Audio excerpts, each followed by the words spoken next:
مع سعد حسني وضغط تاني من نور السيد، لكن حازم يا ولد عدى من الاثنين. حازم امام وقف على الكوره، ممكن يلعب الارضيه. حازم عدى لعب الارضيه. حازم مين بقى مكمل؟ وعبد الشافي طلقه من عبد الشافي، والزمالك يجيب الثالث. ويا ولد يا عبد الشافي، هدف جميل. وفي الدقيقة 105 عبد الشافي يسجل الثالث لمصلحة الزمالك.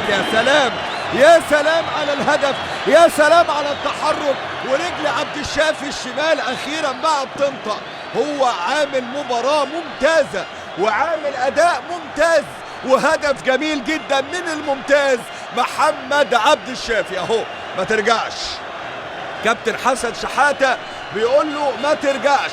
والزمالك قدر ان هو يغير المباراة مرة تانية، وقدر ان هو يتقدم المرة دي. ادي حازم امام بقى، نبص بقى الضغط، نبص سعد حسني ضغط عليه، بص لعب بسعد ونور وعدى كويس جدا، وقف كمل معاه سعد، لكن عرف ياخده لجوه ويجيبه لبره ويلعب الارضيه في الزاويه البعيده. بص بقى عبد الشافي هوب لبست مع عبد الشافي ولبست في شبكه عبد المنصف.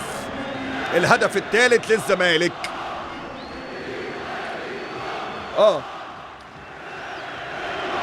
هو ممكن يبقى المحاولة هي 3/4 الهجمة، لكن تسديدة عبد الشافي هي كل الهدف. سددها بحرفنة وبطريقة كويسة، وخلاص